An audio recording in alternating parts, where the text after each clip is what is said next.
Well, hello everyone, I'm Rafael. I'm an engineer here at Nubank for about 3 years, and I've been working on NuConta, which is Nubank's bank account since the beginning. And today I'm going to talk about how we implemented event sourcing on it, and mostly about the challenges we faced when doing this. Well, NuConta is a completely digital bank account, and everything you control by the app. You can just create an account through the app. And when we started doing this new account, we took in consideration building it using event sourcing principles. I'm going to give you a brief overview about event sourcing. It's not the point of this talk to go deep into how event sourcing works. There are a lot of great talks about it, and I'm just going to explain the main concept and then move on to the challenges we faced. The idea of event sourcing is that instead of storing the application state, you just store the events that led to that state. So in any given point in time, you can just go back and understand how the state was, because no events change. So to determine the state on a given point, you just take the initial state and apply all the events that happened since this initial state, and then you can determine how the state was at any given point. So let's take a look at this example. Like, let's say you have an account that has this ID 1 and $100 of balance on this day 1 of January. And let's say that you make a transaction and now the balance is $90. When you're storing this state on the usual way, you just update the table and set the balance to be 90 instead of 100. But when we're talking about a more event-sourced approach, what we do is that we don't change the previous event, we just append a new event that says now the balance is 90. So no data is lost in this scenario. Especially for financial systems, this is a really good idea, because we can always take a look back in state in the past and know that we're never going to lose money because we're not erasing things that happen. So while this is super nice to control and keep track of things, what are the trade-offs that we face when we're implementing a system using event sourcing? The hard parts that we found during these years is that we need to guarantee eventual consistency, we need to handle concurrency issues, we need to handle reads, because while writing is kind of easy using event sourcing, you're just appending new events, reading becomes hard because you need to, every time you read, you need to calculate all the state back. And this led to the last problem, that is state calculation starts to have performance issues. The first point we're going to talk about is distributed transactions. Like, how do we handle concurrency and consistency on a distributed system using event sourcing? Our first example is the transfer flow. The transfer flow is like the main flow of NuConta. Is the flow that we receive a request from the user, like I want to transfer an X amount of money from my account to this other account. This request, it goes to a service that handles this request. It's a service that stores these request events. After the service receives the request, it needs to pass this information along to the balance service that controls how much money the customer has. After we take the money out of the customer account, we need to make the transfer, send the transfer to the destination account. And to do this, we need to use like a network connected to central bank. To do this, each one of these services stores just the state, the event that it received. So the first one will store the request, the second one will store the redemption of balance, the third one will store the transfer, and we'll send this to central bank. We do this using Kafka messages, so all of these messages are passed asynchronously. So the first service that just publishes a new transfer out request message. The second service just publishes a new liquidation message, and the third one just publishes a new transfer message. So when we're passing Kafka messages or asynchronous messages, we face a problem that is, we can have exactly once delivery, so we need to choose between at least once and at most once. Choosing at most once would give us a lot of problems, because we could lose a message on this path, and this would be very bad because the transfer wouldn't go forward. So we need to choose at least once delivery. But this means that each one of these messages that is passed forward can be published many times.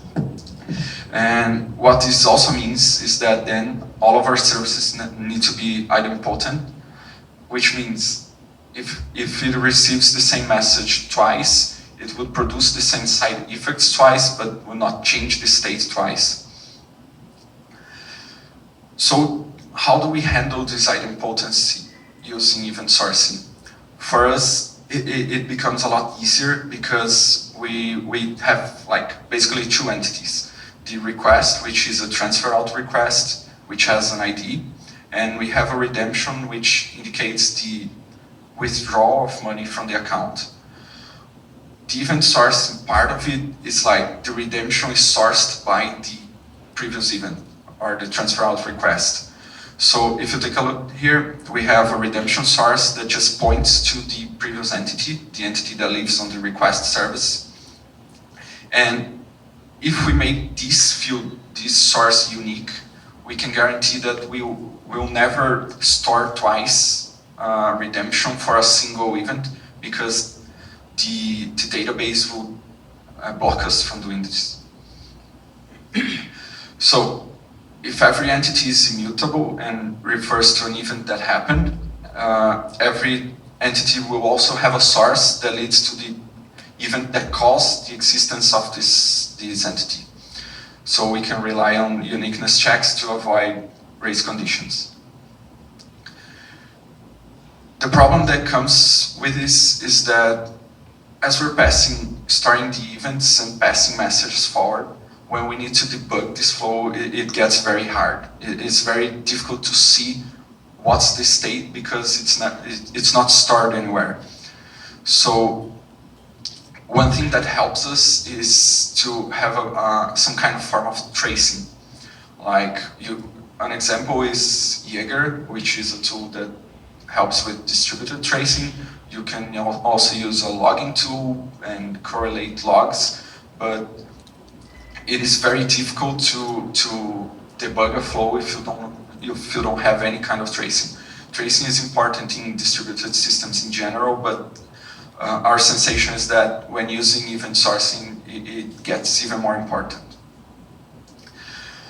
But at the same time, this flow, it can go wrong at any point. So as we're passing this message forward, any one of these services can just fail and not complete the whole transaction.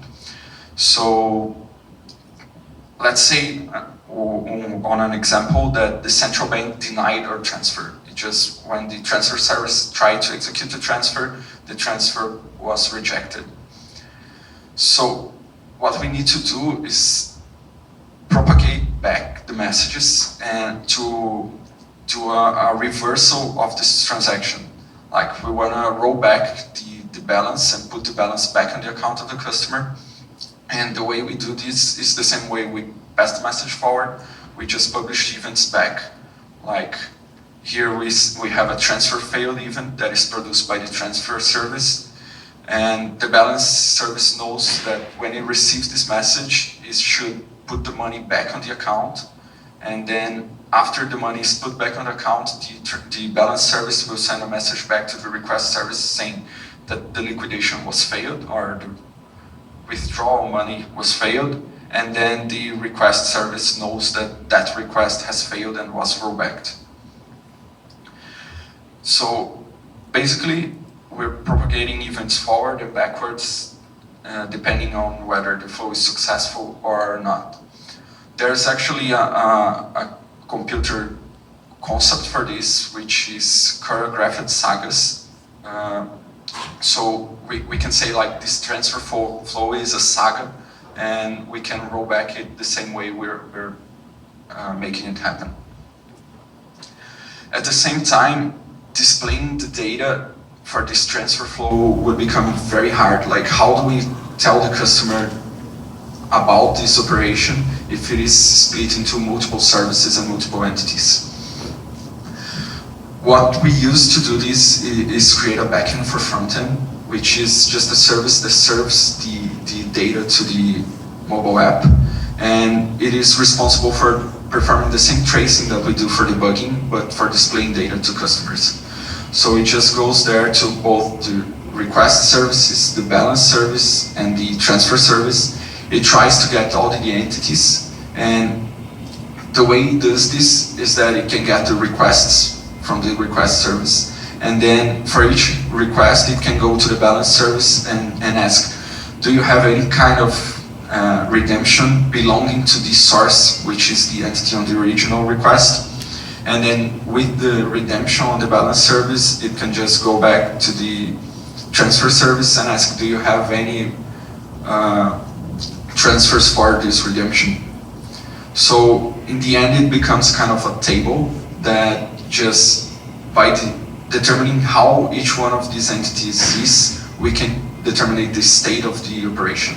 Like if we have a request and we don't have a redemption, we know that we were unable to take money out of the customer's account, and then the transfer either is pending or will fail eventually. If we have both a request and a redemption, but we don't have a transfer yet, the operation is also pending because we took money out, but we never created a transfer yet. And if we have each one of these entities and no reversals, we know this operation was successful, and so on. So here we see that this is the kind of state is always derived that I presented about event sourcing. We need to always get all the entities to determine the state, which becomes kind of a burden that is helped by this backend for frontend concept. What is nice is that we are not observing anything, so we don't lose past data. We can see exactly how a transfer happened. Every time that it moved from one service to the other, we can go back and see and check the logs.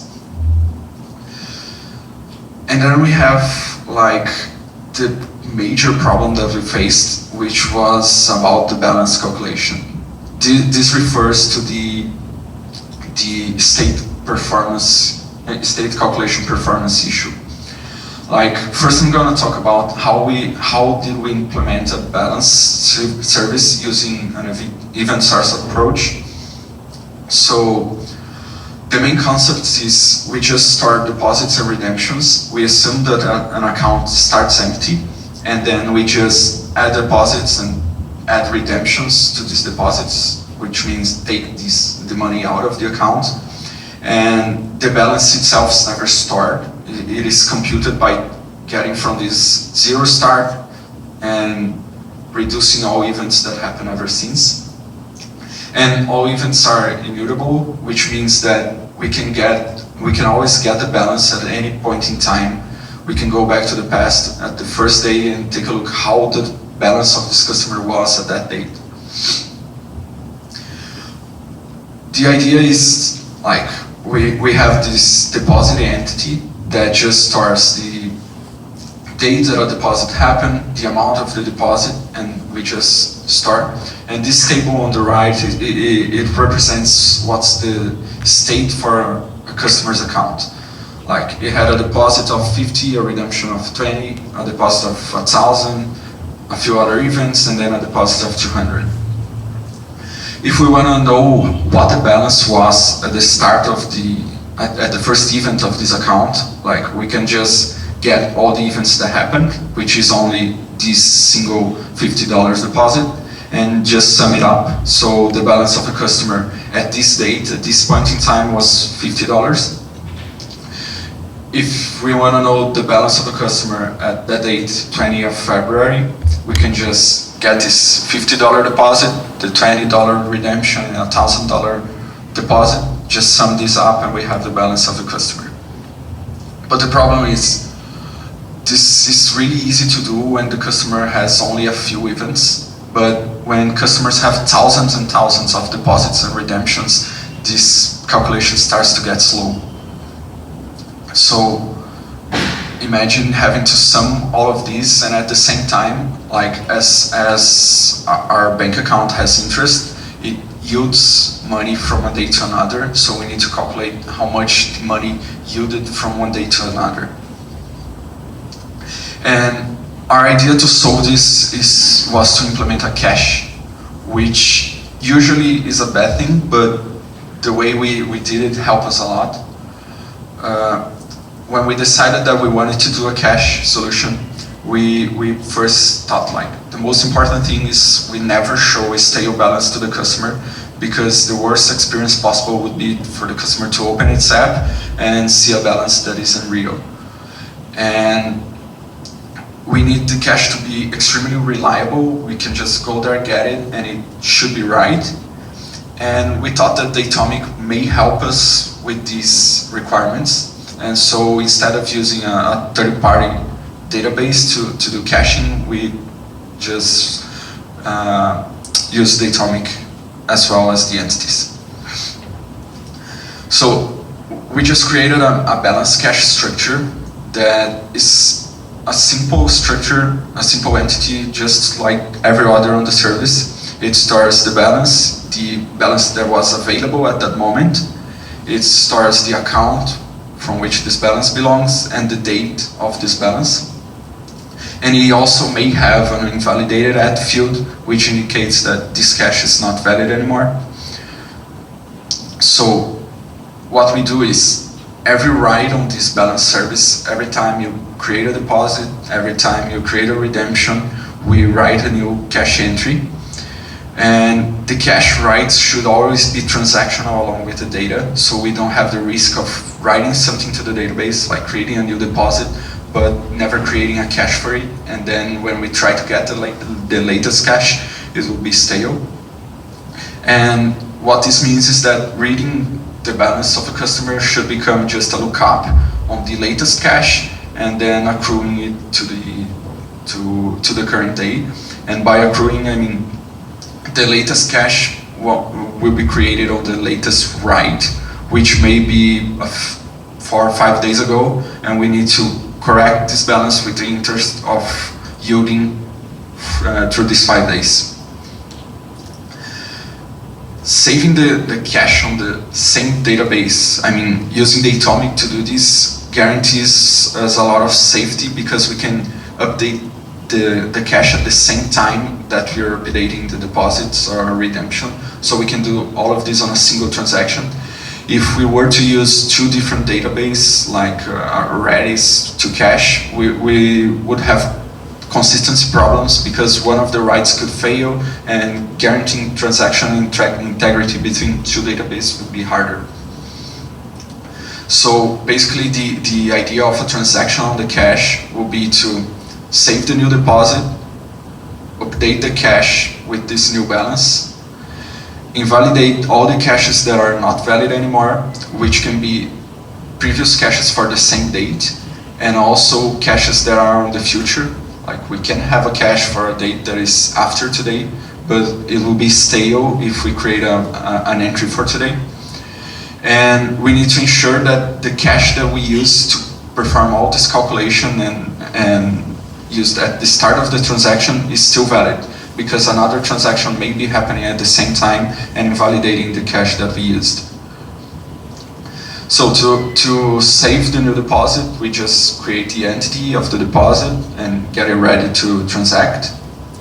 We need to create a cache update, so we need to get the latest cache, which is just a simple query of searching for that account, what is the latest cache that is on a date that is today or prior.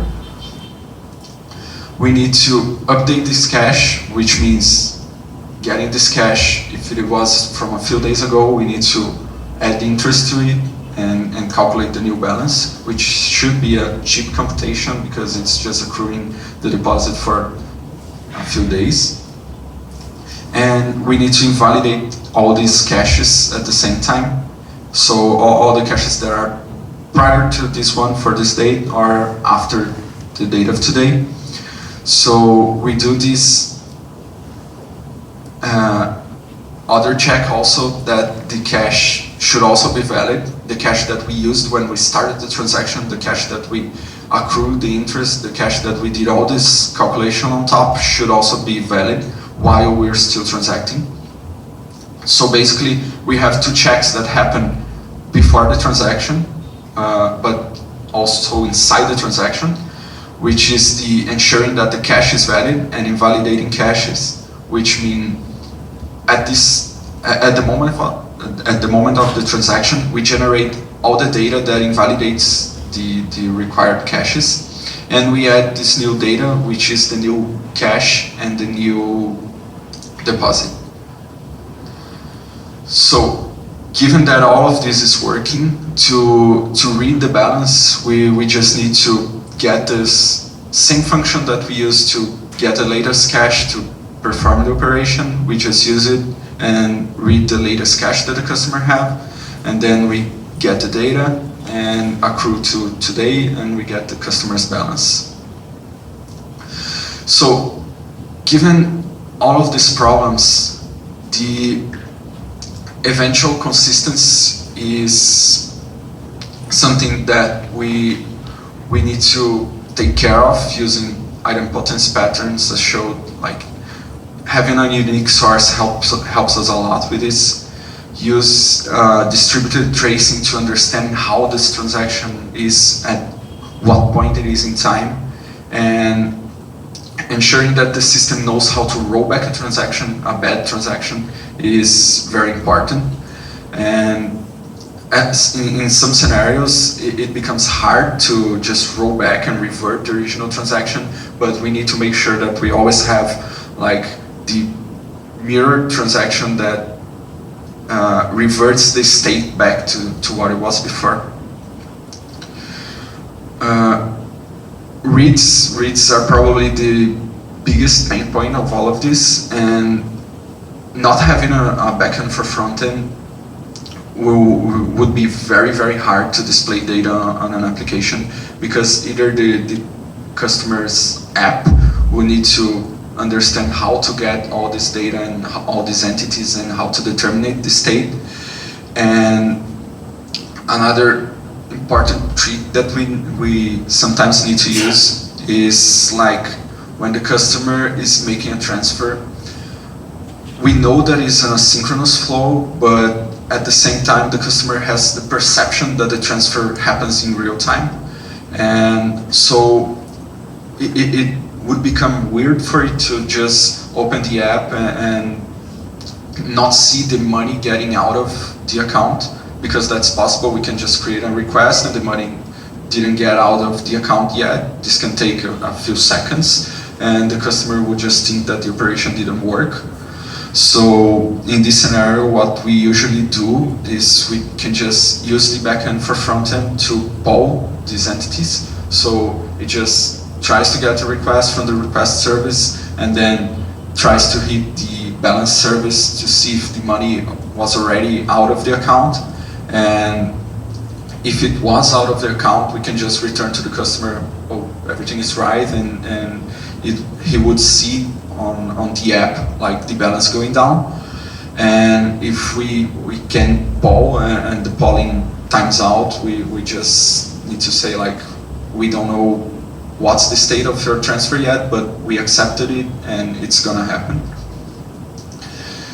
And concurrency, the more we can rely on uniqueness checks, the easier it gets, because uniqueness checks are kind of cheap for the database to do and are kind of simple to implement, because we just need to mark an attribute as unique and everything should just work.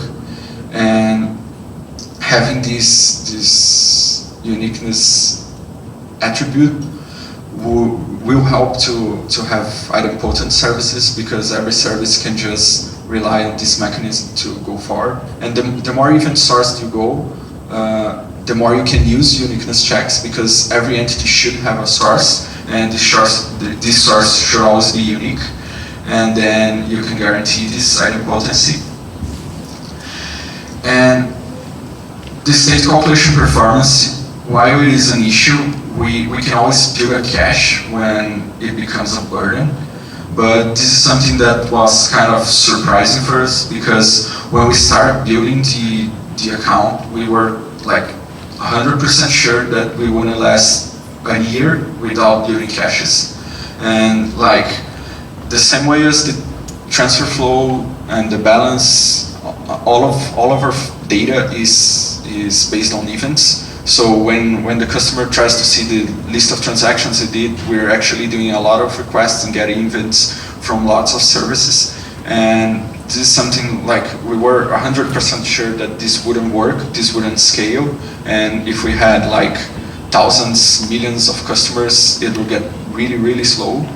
But actually everything is working fine.